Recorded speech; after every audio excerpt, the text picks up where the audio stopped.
You're listening to the Oracle Talk Radio Network. Hello, I'm Sabrina Carpenter. I'm Dasha. Hey, I'm Billie Eilish. What's up, guys? I'm Camila Cabello. Hey, this is Tate McRae. I love this station. I love this station.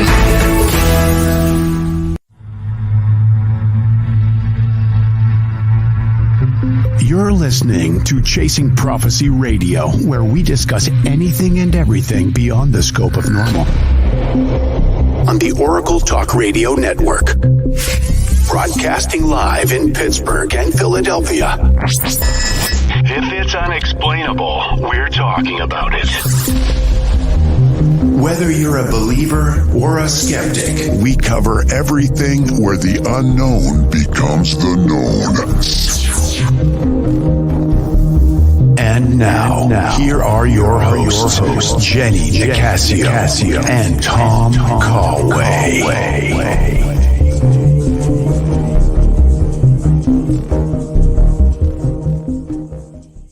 Welcome to Chasing Prophecy on the Oracle Talk Radio Network, where we discuss anything and everywhere and everything beyond the scope of normal. I'm Jenny Nicasio, along with my fabulous co-host, Tom Callway, broadcasting from Pittsburgh and Philadelphia and all around the world. Hey, Tom. Hello. How are you? Very exciting to be doing this. Yeah, and I forgot our intern, Rebecca. So she's in the shadows hanging out right now. Yeah, she's lurking and very fittingly on a paranormal show. So, our intern. Yep. And I just want to put a shout out to Smart Labels for sponsoring this episode and all of our episodes going forward. What do you think about that? That's awesome. I think that's wonderful. I've actually gotten to know David pretty closely, and he's a go-getter entrepreneur type. Really came up with a very simple idea, and it's genius. You know what I mean? So I have a lot of respect for that, but he's a good man, and it's coming up to the Smart Label season. People, the difference of seasons, right? Whenever people take stuff out, put stuff back, summer to winter, winter to summer, it's always his area. So please check out Smart Labels. And he's excited to say that he has grown. Before it was just on Amazon. Now he actually got it on Walmart. So wow, that's great. That's awesome. I'm happy to hear that. I'll be probably doing that for my putting all my pool stuff away. I'm kind of sad about it, but I went out there today and I came in. I don't know if it's the shift in the weather. I got this horrible migraine, so I'm hoping it goes away. But before we get started, I just want to do a little short mono before we get started tonight on all the other crazy UFO paranormal stuff. We're going to be venturing into the unknown, the world of UFOs, as always, and extraterrestrials, hidden forces shaping our reality. And you know what? There's a lot going on out there, and we don't really know what lies beyond the stars. And this episode's for you if you're into the UFOs, because we have a fabulous guest tonight, Richard Smith. He's a renowned UFO researcher and experiencer with decades of research behind his belt and personal experiences. But before we bring on Richard, let's talk about some of the, we're going to talk a little bit about some of the clips that our fabulous intern got us tonight. So do you want to do that rundown for me? Sure. I'm just going to do a few, and then we'll bring Richard on, and then we'll come back to it. Okay, so what do what do you got for me here? I hopped on. I see some good old clips down at the bottom. Let's take a look. Yeah. Let's see. Are we going in order or not? Oh, did you see how fast that flew away? Yeah, is that the first one that she posted? Because we had let me go in the because she had a couple different ones on here. I just want to make sure we're doing it right. Was that let's see. I don't know where they're at. Okay. So that one appeared, and what's that called? Ibiza. This is Spain. Watch how quick it goes. Yeah, that one's a cool one. I like that one. And we are not alone in this universe, and it is a simple fact. And the U.S. government has been aware of that fact now for decades. The United States has been involved in the recovery of objects, vehicles of unknown origin that are neither from our country or any other foreign country that we're aware of. We as a nation have been interested in not only the vehicles themselves, but the occupants of these vehicles, to include biological specimens. Okay, we'll leave it there. That's really good. That's What? Lou Elizondo, I who's love been all him. around the circuit. Mhm. You name it, documentary, show, foreign government official, or not foreign, I'm sorry, government official, and has a lot to say. Some don't, really jive with what he's saying, but I've always found what he's brought to the table interesting. And I can only speak from my experience, you know what I mean? So he's always been interesting to me, and has worked for the US government. So it's one of those people who was on the inside, now is talking about it, similarly to David Grush from the testimony, the whistleblower testimony last summer, and Ryan Graves, and I always do this. I can't remember the third guy that was on there, but no, he's he has a little bit of trust inside the Capitol Hill there. Absolutely. There was one they were talking about just recently, a real big one. Is that the one in Brazil? Is that the same one or not? No, that would be in Spain, Ibiza, but Brazil had one, and Brazil and Miami's were very similarly linked because it looked like the same shape. It was that diamond type Yeah. craft. I saw one of those when I first moved up here, and this was all underdeveloped. There was nothing out here. Yeah. And I filmed it on my camcorder, and I cannot find it for the life of me because there was not just one, there was three. There's so much stuff up here in the Chestnut Ridge. But You're in the Chestnut Ridge. We got to ask Richard about if he's heard about Chestnut Ridge. Yeah. Because, Kecksburg back in the day, Appalachia, you guys have mysterious sky sightings, whether it's UFO, Thunderbirds, if you wanted to even venture into that realm. That a lot of crazy stuff happens over there. Yeah, so let me go ahead and bring him on. And like I said, he's a renowned researcher, educator, and experiencer, and he's an author too. So we're going to talk all about that. All right. Without further ado, welcome to Chasing Prophecy, Richard. Hello, how you doing? Great to be on the show here. Thank you. Yeah. No, thank you for being a part of this. So glad I saw your live on TikTok.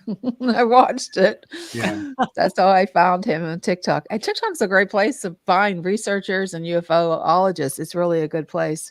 It really is. You're right. You never know what's going on there. I'll be doing more of those lives too with the books. Well, that's great. That's great. So, Richard, your wife she's a researcher too?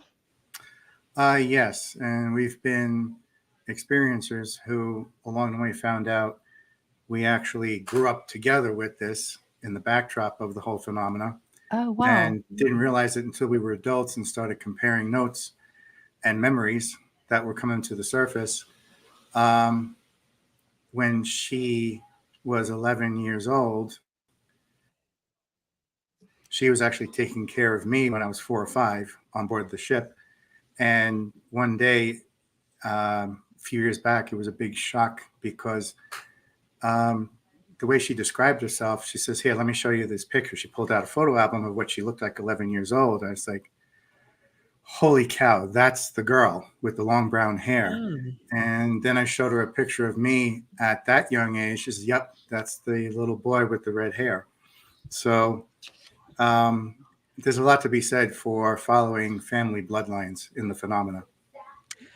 Absolutely. That's wonderful. That's an amazing story. And, Jenny, we've had other experiencers on here who said similar things about following bloodline and, being, having an experience at a younger age throughout their life. Then as they're adults, having children and being witness to them having experiences or hearing their stories from them about their own abductions. Exactly. So, if you could put out a hypothesis or guess for our audience, why do you believe they stick to bloodlines? Over time, my experiences with it have caused my views to change on that just a little bit. Years Okay. ago, I just would have had that black and white viewpoint of, well, this is a laboratory, and in every laboratory setting, you have a control group and an experimental group to compare to. Okay. Nowadays, with the onset of this being the century of official first contact, and all the things that have erupted over the past 15 years with ancient aliens, you begin to realize that from my own experiences, I know we're dealing with entities that can live quite a long lifespan, something we might interpret as immortality, even though eventually everything does die. But, immortality being relative, if I live for 80 years and someone else lives for 500 years and then dies, well, in my perspective, they're immortal because they lived for a few more centuries than me. But eventually they're going to die. But you're dealing with beings who were there at the inception of humanity, and it's the same ones who are staring us in the face today. So the shocker to all that, going back to your question, is that they're not just following family bloodlines. It's not a case of, well, let's experiment with this control group and this experiment group and keep them separate and let them have at it and see what happens. It's also a case of you're dealing with what could very well be your own family members from primordial times who are now coming back to watch that family bloodline grow and see what they've turned into today. So you're actually staring into the face of the same godly entity that started your whole family bloodline in the first place. And that's the thing right there that would be the real kicker for people to realize. Yeah. I have a question. So I'm a little confused. So you met your wife Oh, yeah. before Oh, sure. you met her when you were young and experiencing this, and then you met her again, or did you always have a connection to her from this experience? So there was always that connection there when we were kids. We didn't know each other. We explain it to keep it plain and simple as meeting up there and meeting down here for real. Okay. So when I was when I was 25, and this was in December 11th of 1995, I was putting on my own solo exhibition at an art gallery, and I already knew her mom from a UFO group called Star People in New York. And I had invited all of them to the opening reception. I said, come on down. It's going to be a cool thing. This will be stuff you've never seen before. And so they all came, but her mom brought her too. She says, hey, you want to go see? I know this UFO art guy. He's putting on a show. You want to come? And my wife, Linda, said, sure. And at that point, I'm 25. She was 31. She comes. We meet each other for the first time, quote unquote, first time. And immediately there was a shock there. We shook each other's hand, and there was that instantaneous spark as soon as we touched each other. Like, I know you too. How do we know each other when we've never met? And here, we'll take it one step further. She was very, very pregnant when I first met her at the opening reception. And here I am, 25. I'm a single guy, not a dad, no kids. I took one look at her very pregnant stomach, and the first thing that came to mind was, that's mine. And I don't know where that triggered, but that was the first thought. That's my child. And never met her before that. And she was already married with 2 other kids. So that's what set that off. And as time went on, she would come more and more to the Star People meetings. And so we get to talk more and more and cross over with things we were starting to remember. I believe the trigger was the handshake and meeting each other for the first time and seeing her pregnant and knowing who that child is. That's what set the whole thing off. And then after that, everything evolved from there, from realizing that we have both been in touch with basically an ancient primordial extraterrestrial being. Some people call them the praying mantis types. I refer to her as the crone in my books. I do give a detailed explanation in the book in one of the books as to what she looks like. And for many years, I hadn't done that. And then I sat down one day, I said, okay, I'm going to put myself to the test, use my extensive vocabulary, and nail this down to the last detail as to what she looks like. So that was a huge thing in itself, being able to put that into words. It's the same being that had always been in touch with Linda. We realized we are multi-generational, which gets back into the family bloodlines. And her and I are third generation. Her kids and my nieces are fourth generation because they're having the experiences too. I know my mom and my grandmother were a part of this. She knows her mom was a part of it, and more than likely her grandmother as well. So it didn't just stop with us waking up to it. It came to the realization that we could backtrack in the family tree and realize, okay, it didn't start with us. And they confirmed it. They all have the same experiences. My mom did. In fact, when she was still alive, she had told me, she says, I've always been made to feel like the freak, like the black sheep of the family.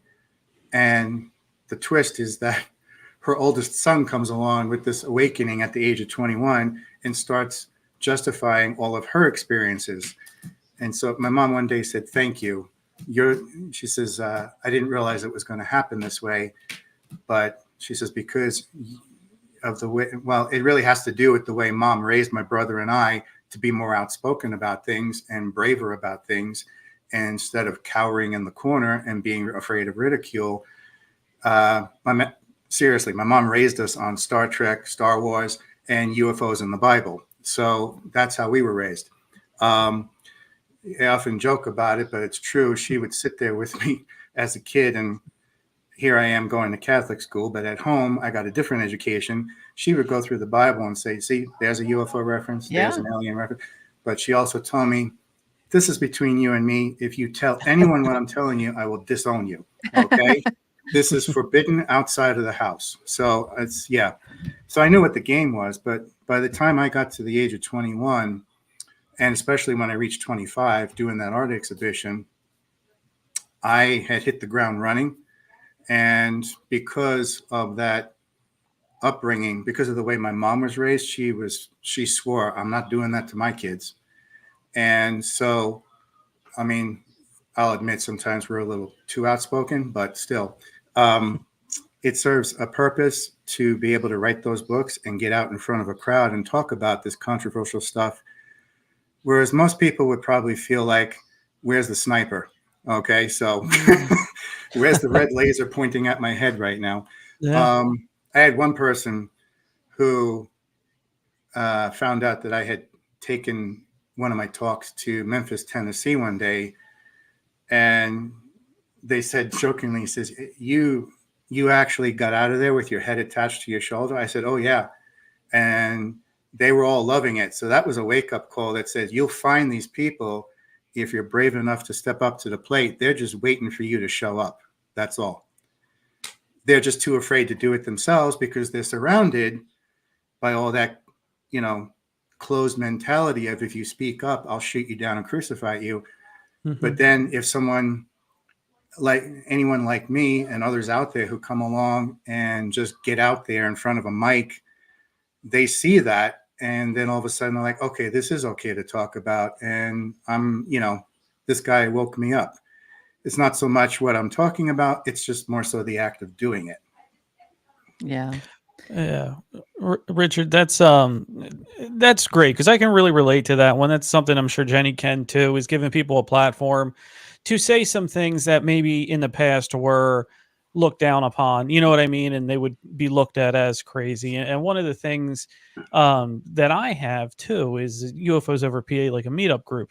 Mm-hmm. And I never thought that would get a third of many members is what it did.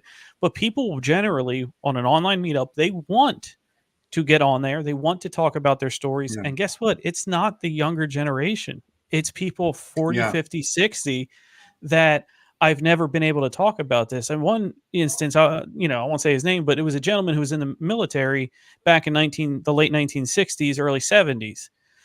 And he saw a lot of stuff being stationed in Guam out in the Caribbean, big hotspot, big area. Oh yeah. Yeah. And he was in tears sitting next to his daughter telling his stories because he said, I've never told anybody that, not even her, and pointed to his daughter who was next to him.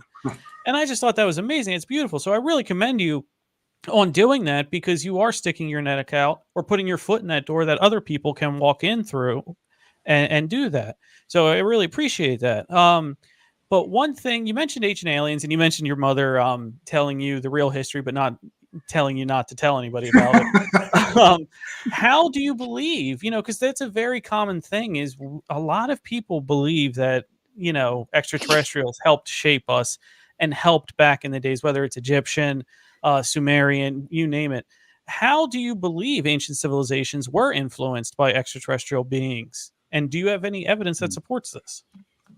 So the evidence is in all of these ancient sites. Other explorers that I've looked up to, like Dr. Robert Schoch and even the host of Fade to Black. I'm trying to think of his name, but they've gone out there and seen the stuff that I knew they would find there. Ancient references to things that do not, in terms of academia, belong there, but they're being depicted as extraterrestrial dialogues and interactions from the sky and on the ground, and even below the ground, something coming out of the ground too.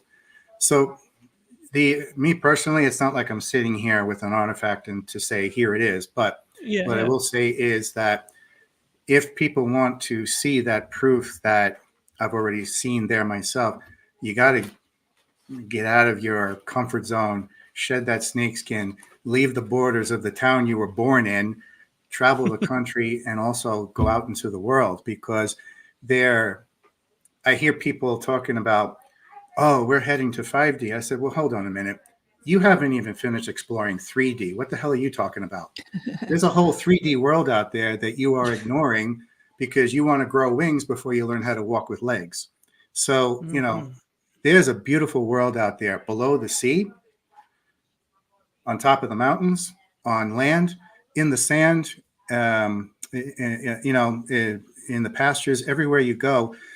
From ancient mounds to actually writing inscriptions that said, yes, we talked to these ancient beings. Okay. Yes, we talked to these giants who came from elsewhere. Yes, we had a relationship with the ancestors to the Sasquatch. Okay. Across the board, when you start getting out there and exposing yourself to it, it blows up in your face. So now I don't say go out there and with preconceived notions of, oh, this is all true. Go out there as a skeptic and prove yourself wrong, because that's the best way to do it. Okay. I say it that way because people who go out there, and this is no slight to anyone, but if you're going out there looking for a specific thing, your brain is going to make you find it. But if you go out there as a skeptic, then it's genuine. Okay. Sure. Richard, what do you think they were why did you have this experience? What do you think was the reason why they picked you? And what I've noticed a lot of the experiencers that we've talked to in the past over the last four years is some of them are saying they're so enlightened. And I always tell Tom, I go, I can't understand. To me, that would be horrifying, especially as a child, to see this stuff. What are your views on that? When I don't make light of it, when I was a kid, there were things that as a kid I interpreted as these horrific nightmares. What the hell is this? Because and then as a kid, you get those mental screen memories, like the stuffed animals are standing on two legs talking to you, having a full conversation. It wasn't the stuffed animals. It wasn't the teddy bear. It wasn't Bugs Bunny or Raggedy Ann. It was just something else masking themselves. And it is a case of where, for me, it wasn't that, like as some might have maybe an abusive experience, something very much on the dark side of things or the underbelly of society. Mine was more a more strident educational whipping stick kind of experience, like get it right or I'm going to hit you again. So, but it was also done with love. So it was kind of like a tough love experience for me and a very good education on the history of where things were going and where they were leading up to. I didn't actually, I suppose the next series of books I'll get into this, but I didn't actually target the full-fledged experiences leading up to, let's say, 2001, when things came to a head for Linda and I. But I give vignettes in the book, like these little glimpses of what was going on in between, just basically setting the tone for what would come next, because the first series of books laid the foundation. I had to do that first. And then any books I do thereafter can build upon that. And that's why I was putting in those vignettes of experiences I was having, so people could get an idea of where the history was coming from versus the experiences we were having in real time at that point, and that they were tied at the hip. So to get into the original question you were asking, for me, and I can't speak for anybody else, but for me, it was a case of finishing something that was started 10 to 12,000 years ago. In fact, at one point, and I use this symbol on the front of one of my books, at one point, the crone gave me a symbol, and she says, "This is yours. This is part of your family bloodline. You may not know what it is right now, but you will understand in time that it belongs to you." And she says, "Now I'm giving it back to you." She says, "I've just been waiting for you to return."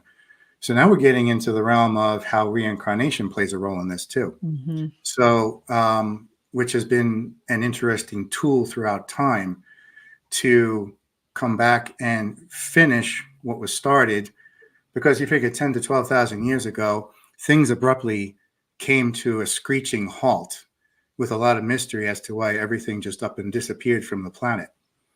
And there's this, when you look at the evidence with these ancient sites, you see and you get the sense that there was this panic-stricken move by the ancients to bury everything in sand and dirt before whatever came. It could have been cosmoclimatology, with the sun just lashing out and destroying the planets like it does every 10,000 years or so. Or it could have been something else entirely. But whatever it was, they realized the only thing that was going to last would be stone as a form of a historical record. And they didn't want it melting under extreme issues. So bury it in the sand, bury it in the dirt, so it can remain protected and be dug up later on.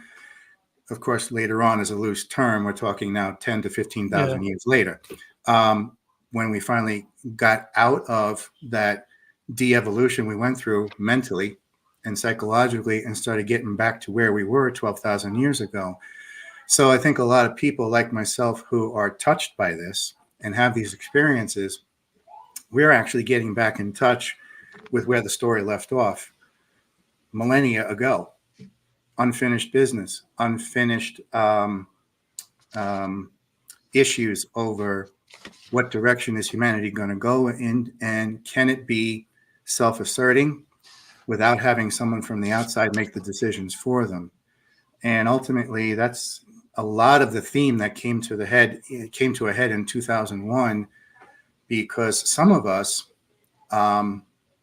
without it sounding too fantastic like it doesn't already, but some of us we're put in that position of, can we be the champions of Earth? Can we defend the notion that humanity can stand on its own 2 feet? Because a lot of people, and I often have this argument with people, a lot of them like, why don't they just come down here and give us the cure for cancer and take care of all the poor people and the poverty? I was like, well, okay, if they did that, then your existence is null and void. What's the point of you being here? You're supposed to do it yourself. You have the means of doing it. You have the technology. It's, even though it's not being released to you, you have the means of solving all these problems. But because we choose to stick our head in the sand, maybe, and look the other way, we're not getting what we need. And that now ties in with the whole congressional UFO disclosure issue, where now we're seeing those two aspects of government locking horns with each other. Oh, sorry. And so you see the legitimate government in Congress, and then you see that illegitimate underbelly in the form of the intelligence community who are like, no, it's mine. I'm not giving it up, because those who have power are not going to give it up so easily. Mm-hmm.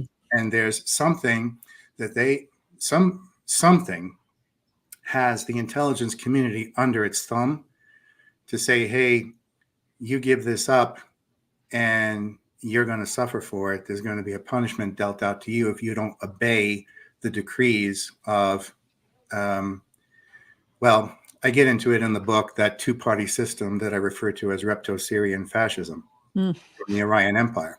That's where things are under the gun, because their back is against the wall. They realize humanity's waking up, and you can get away with murder if 80% of the planet is asleep and only 20% is aware. But all you need is that kind of a movement to serve as a ripple effect that becomes unstoppable to go after the other 80%. And if humanity wakes up to the fact that it's been under someone else's thumb, well, then the gig is up. Bad guys can't stay here anymore. The rule is, if the slave wakes up, you can no longer be the master, because you got away with being the master behind the scenes. But if they see who you are and you still try to oppress them, then we as in the benevolent factions will step in and stop you. Because that's also the test of us being able to make our own decision. You can't just have the benevolent factions come down and say, ta-da, we're here, here's all the answers, because the other 80% will deny it and they won't buy into it. Yeah. And that's a problem too, because then you create more damage than good.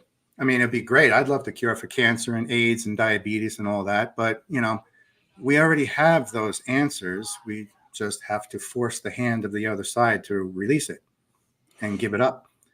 And that's where the problem is.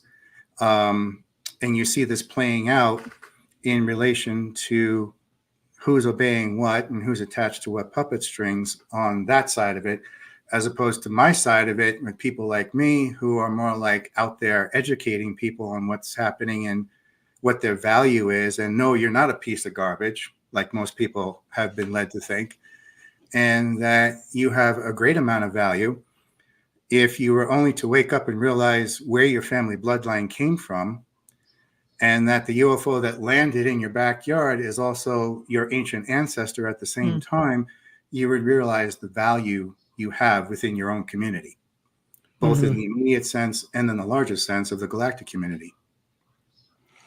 Wow. So that was wonderful.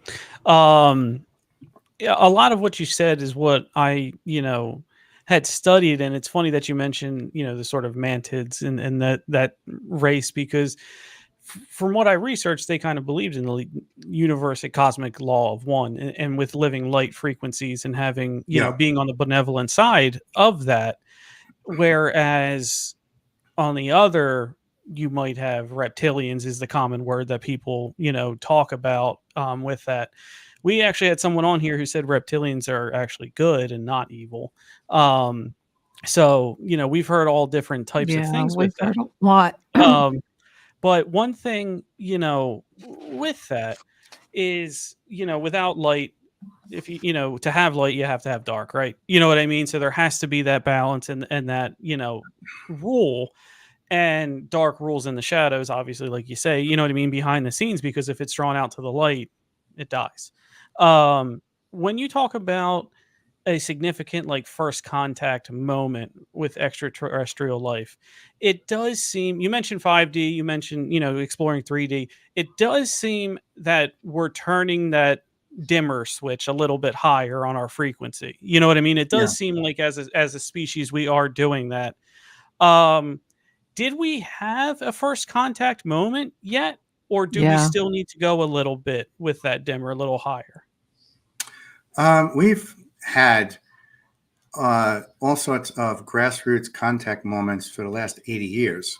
But they're happening they're not walking up, maybe they should, but they're not walking up to the president of the UN or the president of the United States or the premier of China and saying, here we are. They're trying to work with that. in a trickle-down effect, but they realize the ground effect upward is equally effective, if not more effective. So naturally, over the last 80 years, you've had all these contact experiences, which represent micro first contacts. Whether we castrated those people, ostracized them, or we actually listened to them is another story. Mm-hmm. And, you know, decades ago, you feel bad for them because they were crucified. Nowadays, they're vindicated, but most of them are dead, so it's too late.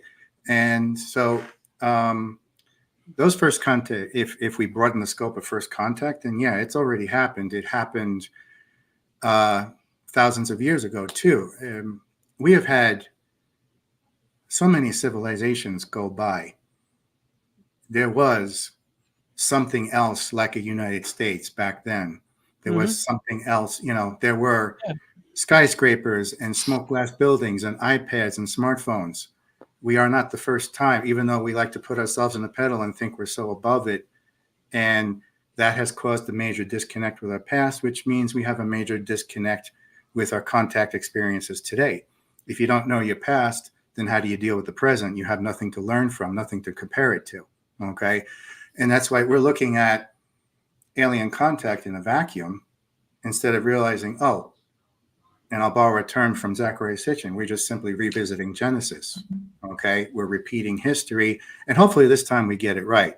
Because the other thing that's coming around the bend is the reason they have such an interest in us and our ecological balance with the planet is we are coming to that point where Earth is coming face to face with its own imminent mortality as far as what goes on in the solar system and our relationship to the sun.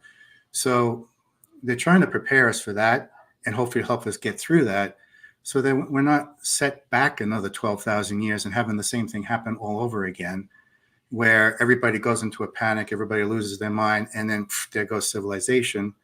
And then we're stuck, you know, being sheep herders all over again. Mm-hmm. So, you know, and having to work our way up from there. And when you think of all the ramifications of that, it's like, I wouldn't want to see women go through another 10,000 years of trying to build themselves up again, seeing what happened over the last 10,000 years. Okay. Mm-hmm. That's not something that's inviting. So even that alone. But so that's another reason why they're here, is to teach us to value the planet we have. Meanwhile, once again, going back to the theme of wanting to fly before we learn to walk, here we are thinking, let's go colonize Mars. Let's go colonize the moon. Mm-hmm. Let's go colonize the moons of Jupiter. Okay, great. That's all fantastic. I'm right there with you until you figure out how to live in harmony with the planet you're on first. Then go out there, because if we go out there with the mentality, the colonial mentality that we are still stuck with, we're going to drag the same garbage out there that we have here, only this time around, we're messing around in someone else's territory. And all we need to do is piss off someone who is superior to us. And they're going to be like, all right, that's it. I don't give a damn what the rest of the galactic community says. I'm exterminating this whole species. And that's something we're not prepared for, because we don't even have the right kind of international space treaties to handle that. We have them, but they were written back in the 60s and 70s just as a precaution with no real foresight to where we'd be now. Now we have to go back to those space treaties and rewrite them for commercial use, for colonization, and to handle things the right way. Because what happens when you decide to go after a tradable commodity in the asteroid belt, but someone else in a UFO has already claimed it? Then what? Yeah. Okay, that's a big problem right there that gets into the economics of space travel and interrelations with alien contact. How do you handle that without having it come back like a raging tidal wave that wipes the floor up with our planet? You don't want to do that. I mean, we've seen those themes over and over again in shows like Star Trek Enterprise or Babylon 5, the way that started off. Totally handled the wrong way. Human race almost gets wiped out. But what comes into play? Reincarnation. What do they find out? All of their ancient aliens are reincarnating here as humans. And that's a theme that's very real. So that brought the whole extermination of humanity to a dead halt. And I can see that turning into a reality here and now with official first contact. Some of them see, because of that frequency, that universal energy, they're realizing some of their own ancestors from elsewhere have come here. We don't know it. It's inside of us. It's in our genetic code, in our cellular memory, and in our racial memory from eons ago. But that also feeds right into, why are they studying certain family bloodlines? Because they can pick up, based on frequency, who their ancestors are here. Richard, we have a couple questions in the chat. Mystic Whispers podcast wants to know, she's type, or he's type 0 O negative, thinking that's the type that UFOs go after. What do you say about that? There is the there are blood types like that, O negative, that has been seen as not exactly something of this planet. Okay, it's almost like it was side loaded into us from elsewhere. So that is another. I'm not a scientist or a medical doctor. I'm not going to nail it down and say that's that, but the evidence does show that that is a tracer. Okay. Okay, and you already answered that. She was wondering, or he was wondering about your wife. Do you think that UFOs, nightmares, are related to UFO encounters? Do you feel that, or is that just a nightmare? What do you think? If you're having a nightmare about something that is way outside your scope of reality, something that does not fit in with your daily life, then I'd say you're either, your mind is trying to compensate with a screened memory for a real experience, or it's the actual experience itself being reworked in your mind over and over.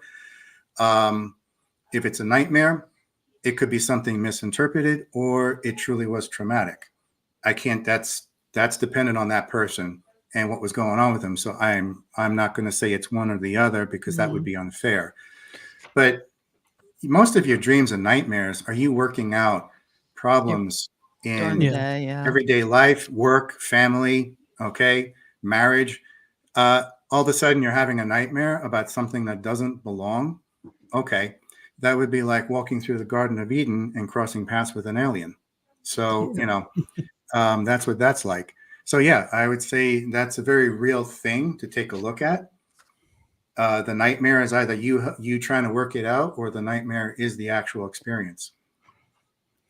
Getting back to the first contact with extraterrestrial life. Now, everybody's talking. You see Tucker Carlson and Joe Rogan. They're all, oh, the UFOs are coming. Aliens are coming. And I know you just mentioned it, the first contact. But do you see anything like that happening, or do you find it's just going to be like Project Bluebeam, where it's going to be fake? Do you see how they happen in the movies? Oh, well, everybody's looking up at the sky. Do you think that's going to happen? There's two answers to that. Both the reality of it and the masquerade are both valid views. Okay, so here's the reason. I'll talk about the masquerade first. On that side of it, you have this consistent evolution of leading people around by the nose. It was first, let's say, the war on drugs. And when that wore out its course, then it transformed into the war on terror. When that was worn out and people started seeing what was going on behind the scenes with the wheeling and dealing to create terrorists, then the next thing would be, well, what's better than that? Well, let's create an alien invasion from the sky that is perpetrated or fraudulent. Okay, so there's that, because then that would rein people in. Are there entities out there who would love to just take over the planet by force? Of sure. That could be a real thing. But the benevolent factions are keeping them at bay, at gunpoint. Okay, so they're like, yeah, go ahead, cross this line. Watch what we do to you. Okay. So that's a sign of hope there, that the legions of light are a little better at this than the armies of darkness. But the masquerade would be perpetrated by using puppets to orchestrate the masquerade. So who's ever orchestrating it, they're not really pulling the strings and pushing the buttons. There's another entity off-world that's like, well, what have we got to lose? before we lose our profit margins in this solar system, let's go for broke and create an alien invasion. Okay. Yeah. So, because if you can manipulate people back into a state of fear and that sense of throwing in the towel with security in favor of negating democracy or freedom, then you basically got them. And it's going to take a long time to get them out of that mentality again, which gives the opposing team that much more time to wheel and deal. Okay. On the flip side of it, if you're looking at it as a reality, that's something that's several generations off, at least about 50 years. I know some people on the inside, oh, it's going to happen. No, it's not. And if it does, you better run for the hills because those are the wrong kind coming down. Okay. So we have a long way to go, about 50 years or so, to clear out a whole generation that would get in the way. And I'll point out a book that is a must read for anyone who is into official first contact. It is the pinnacle of any books. And he's one of my favorite authors. He was a prophet when he wrote this book and didn't even realize it. And it was his first book, and it was the only one of its kind he ever wrote, because then everything else after that had a general theme about underwater cities and traveling through space. And that's Arthur C. Clarke. His first book, which stands apart from the rest, is called Childhood's End. It is one hell of a story, and you're going to need a good stiff drink by the time you're done reading it. Okay. It's that kind of story. They actually did a adaptation of it on Amazon recently, which was pretty good. Because I had read the book. The way they depicted things was pretty close to the book. They updated it because, of course, he wrote the book in the 50s. So it's not like you could just take the book and translate it from a 50s perspective. But it's worth reading because there's other things that Arthur C. Clarke talks about in there that they couldn't put into the movie. I read that years ago, I think around 2006. It was good. I was like, wow. And I needed like 3 days to recover after reading it. So, but as time went on, I started realizing when the official first contact discussions started coming to the surface more actively in the last 10 years, that book came to mind. I was like, oh, wait a minute. Arthur C. Clarke was onto something there. And that, to me, is the book that represents the blueprint. In that, even in the book, he says they waited 50 years to make sure one whole generation went by, that closed-minded generation that would get in the way and cause problems.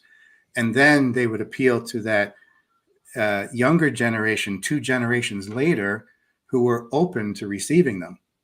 Because what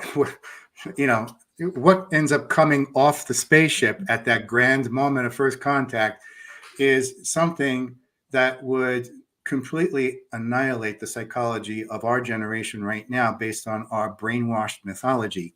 Okay.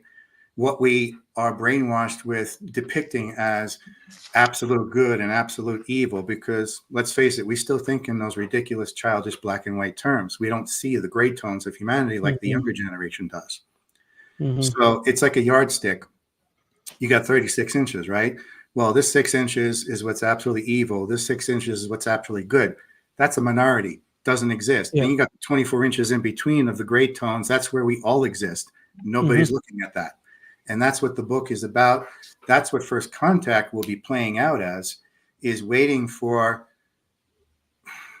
sad to say, our generation to go away and get out of the way. And then you can appeal to that more open-minded younger generation of grandchildren and great-grandchildren who will be more open to it and won't have the fear factor of, let's say, mythological stories that have been ingrained into us for 12,000 years. Okay. And you see that happening now, that younger generation is completely severed in a good way from all the BS that came before. And they're looking at, let's say, my generation and the generation before me, my dad's generation, as this alien thing that they can't even relate to anymore. It's like, who the hell are you? Why do you think like that? This is not what it is. They're actually born with this information, and they're so much more advanced. There's a boy I posted it on Facebook. He's all of like 12 years old. He's published 4 books already. What was I doing at 12? Throwing rocks, okay? Yeah, really. Playing with sticks. I didn't do anything like that at 12. Neither did my brother. But this, even my nieces, they are so much further ahead than anywhere my brother and I were. My wife's kids, the same thing. Now we have grandkids, and they're much more ahead of their age, if I base it on my generation, than where we were. Okay. You have children who are figuring out how to write their name on the front of the refrigerator at the age of 3 and spell it out. I had a hard time with the alphabet at the age of 3. I didn't even know it existed. So, the big difference here with what's going on with the brain chemistry, and a lot of that also ties in, well, why are they here? Because they know these younger generations are now fulfilling that genetic legacy of ancient aliens in the bloodline, and they're being born in a more advanced state. That can be a little scary for some parents who are still stuck in that older mythological mentality, looking at their children of like, oh, this is children of the damned. No, you were chosen to be an open-minded parent to handle this, so you better grow up fast and get with it. So that's what's going on there. So now, Richard, before we let you go, where can people find your information, your books, the trilogy? Yeah. It's amazing how fast the time goes by, right? Yeah, it really. I didn't even realize we were at that point, but I've been having so much fun. Anyway, they can get my books. They're on Amazon. However, the easiest way to have those links, go to my website at ufoteacher.com, all one word, ufoteacher.com, and you'll see the books are on there. You'll even see the books link at the top you can click on, because each one of the books has a direct link to Amazon. And I will tell you this, if you go looking for them yourself on Amazon, if it doesn't say Trilogy of Light, you didn't get the right one. Okay? So it's part of the Trilogy of Light series, part 1, 2, and 3, the Mason, and the Alien. And there's also a prelude to that called Legions of Light, Armies of Darkness. And if you're, sorry, I had them down here. In case you're wondering what that symbol was I spoke about earlier, that's the symbol. Okay. Okay? And it stands for progeny, peace, and prosperity. That's the one that the crone gave me all those years ago. And I still have the original marker rendering from way back then. So I saved it all these years.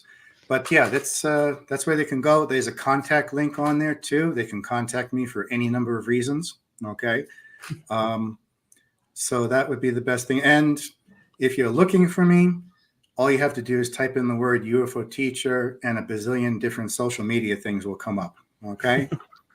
Well, it was a pleasure having you. I have a whole new view on UFOs. Definitely. Thank you. Okay, Richard. Well, it was great to have you on the show. We'll have you back. Yes. Definitely. And have a great rest of your night. Bye-bye there. Bye-bye. That was very interesting. Yeah, no, very, very smart guy, very good guy. Knew a lot about a lot. And, yeah, I'm glad we had somebody on to correct the reptilian bad. Yeah, that's what I wanted to hear, because mantids, Palladians, those are the light energy aliens.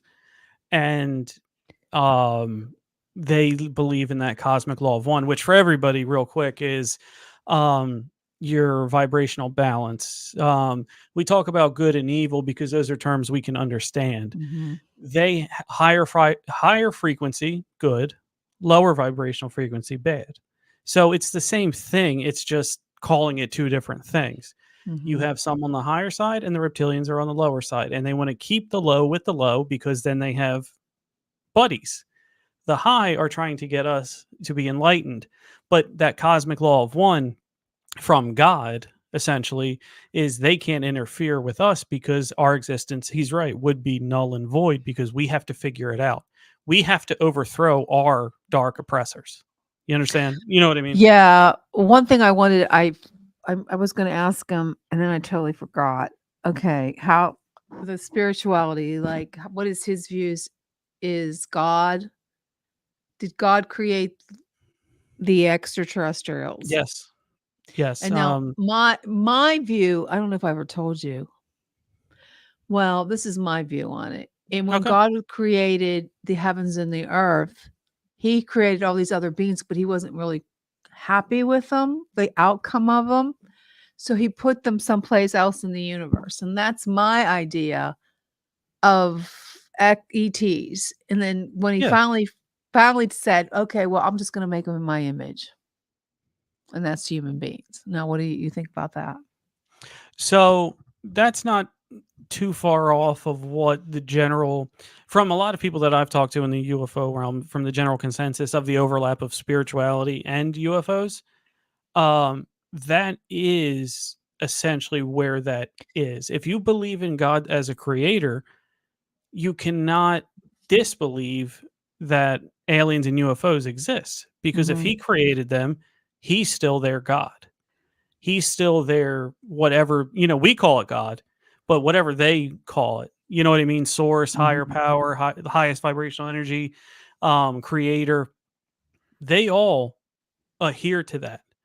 And yes, I've heard that as well, Jenny, that, we're in his image and others were being made, you know what I mean? As he was, I don't want to say testing out, but he was making these different entities to fill up, and each has their own test. Each has their own way of getting into the eternal kingdom. So it'd be impossible for us to grade ourselves on, let's say, a reptilian, or let's say a different type of life, creature. Yeah. Okay. Well, let's play these videos that Rebecca put up. I think we played the first two, and then we played the first two. People. A guard told me that he was asked to burn some photographs. I had a secret clearance. I was able to go into restricted areas, which this was. And I walked into a photo lab, which was the NASA lab across the hallway. At the time, I was talking to one of the techs in there, and he drew my attention to a photograph, a NASA photograph. And this was an aerial photograph of the Earth. I'm assuming the Earth, because it had pine trees on it. And the shadows of the craft, or whatever it was, were in the same angle as the trees. And by its very nature, UFO, and I wanted to clarify that to a gentleman that was talking to me, means unidentified. So I did not know what this was. But I realized at this point that it's very secret, that it was kept secret, because I asked him, what are you going to do with this piece of information? And he said, we always airbrush these out before we sell them to the public. After that, I decided I would ask questions to other people. A guard told me that he was asked to burn some photographs and not to look at them. And there was another guard guarding him, who was in green fatigues, watching him burn the photographs. And he said he was too tempted. He looked at one, and it was a picture of a UFO. And he was very descriptive. I can go into that later with anyone. He immediately was hit in the head, and he had a big gash in his forehead. He was knocked out, and he was terrified, so he would have to be protected. So I do want to let you know that I worked out there for a number of years, and I ran into this. So it's not something everyone knows that works out there for a long time. My boss didn't know about it. Some people that sat right next to me didn't know about it. It's very strange, because I don't know how they can do it, but they can let some people know about it and then others not. I'm willing to testify before Congress that what I'm saying is true, and thank you very much. Wow. Wow. That was NASA, right? Yeah, that's what I was thinking about when we had that one guest on the show. I thought that's what she was going to talk about, but of course it wasn't. That was crazy. Yeah. That the key piece of that stuck out to me was, oh yeah, we always airbrush, like it was nothing. Like it was just common procedure of what they do before they get them out to the public. You can't tell me that they don't have anomalous photographs in NASA. James Webb telescope is searching areas that were never seen before. And before that, the Hubble was searching areas that we have never seen before. So let me put it this way. if they didn't alter these photographs, why isn't there a live stream? Why isn't there a live stream of what these telescopes can do? You have live streams in outer space. You see them talking to people back on Earth, video, Mm-hmm. but that's all their data. They Yeah. won't put it out for everybody because there has to be something there. You have live streams of zoos with baby birds and baby, whatever. You have live stream if you go take your dog to the kennel. I understand Yeah. it's here on Earth, but there's means to send that data back down here. Yeah. Let's do this one more before we head off. Sure. Following the alien disclosure stuff this year, you've got to see this documentary. In 1996, a small town in Brazil experienced multiple UFO events. In the documentary, when you go to this town, it's just common knowledge that aliens exist and that this thing happened. A UFO crashed in a farmer's field, and one of the guys who witnessed the crash takes some of the documentarians back to the site where it happened, and I gotta say, he's very believable. After the crash, multiple citizens reported seeing strange creatures in the city. 3 girls who saw one of these creatures are interviewed in the documentary, and their story is unbelievable. Apparently, one guy touched one of these creatures and it killed him. One of the biggest arguments against all this alien stuff is that all this information only comes out of the US. After watching this documentary, you might think twice about that. Moment of contact. That what it's Moment called? of contact. I've actually watched that, and if you haven't, I go don't watch think it. I have. Moment of But contact. you have to watch it because this person was right. They're extremely believable. The reason why you don't hear about these things is because in South America, it's common knowledge. It's common sense. They know UFOs exist. They know they have these things. It's not as taboo, you know what I mean, as other countries. But I'm sure there's other ones. But off the top of my head, I can't remember any other alien contact that killed a human being other than Yeah. this one. And you hear Yeah. about that, you hear from his mother. So you're There- hearing from his mother and his sister, I believe, that Yeah. how he died and the infection, which was his. It's hard. I can't remember exactly, but I believe it was an autoimmune infection, which doesn't make sense, but it was his own body attacking the area that the alien touched so much that it killed him. You know what I Wow. mean? It flooded his body with whether it's antibodies or not, but it killed him because So it was an kept infection. It wasn't like on that Art Bell episode where the No. guy, the animal dissolved. So this is this is like an infection he no, got from. this guy, this alien crashed, right? This craft crashed. I believe there was 1 or 2 that were dead at the site of the craft, and there was 1 that scampered away. And that's what, when she mentioned the lady seeing it in the town, Yeah. that's what the lady saw in the town before it got picked up by the their military. But he picked up this dead alien right here, I believe, and carried it to a truck, something totally benign, something like he wasn't, you know what I mean? He just picked it up and moved it, was fine. And then now I think he was in the hospital for like a long, Yeah. long, long time, Wow. that it just infected his body, but it wasn't an outside agent. His body thought something was trying to kill him, but nothing was. Watch it. It's crazy. It's totally I'll crazy. watch it. Yeah, it's a fantastic story. But in the end, they talk about what happened to the craft and all of that.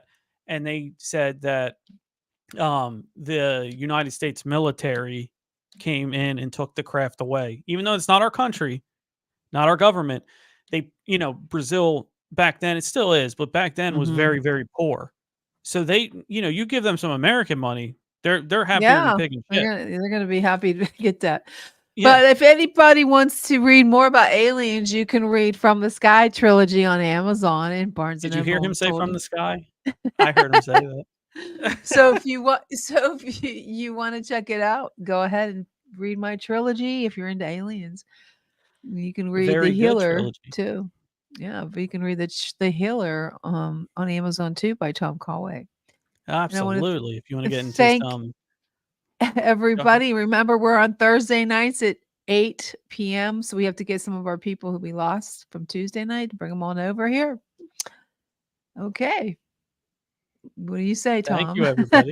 Thank you, everybody. It's been wonderful. We can't wait. We're so happy with this network and so happy that all of you can be listening on the radio as well. You can go to www.oracletalkradionetwork.com and play our song right there, or play our radio player right from the website. And coming soon, we'll be on Odyssey. Listen to us on iHeartRadio. We'll have a mobile app, both Android and Apple. And you can hear us on TuneIn, which will cover all of your smart devices. So pretty soon, within the next couple of days, you can say, Alexa, play the Oracle Talk Radio Network, and we will come up. Cool. We are going in front of you in every place. We want you to listen to us in your car. When you come in the door, turn us on your smart speaker. When you go to the bathroom, put us on your phone. When you go to bed, put us on the TV, because everybody sleeps with the TV on, don't they? So please share the Oracle Talk Radio Network. We are, and Jenny, aren't we? We were very proud of the guests and the hosts that we have on here. We have wonderful people, and a lot of them we didn't know before this, but we just got to know everybody, and it seems like a wonderful crowd. Yeah, we want to thank you guys, and we want you to participate too. So make sure if you're watching this later, come on at 8 so you guys can interact with us in the chat, because we really want that. And if it wasn't for you, we wouldn't be here too. So all right, then. Have a great night. Enjoy your weekend coming up. And don't forget to listen to Gemma After Dark ASMR on Friday live. 10 o'clock, 11 o'clock. I'm not sure which one. I think it's 11.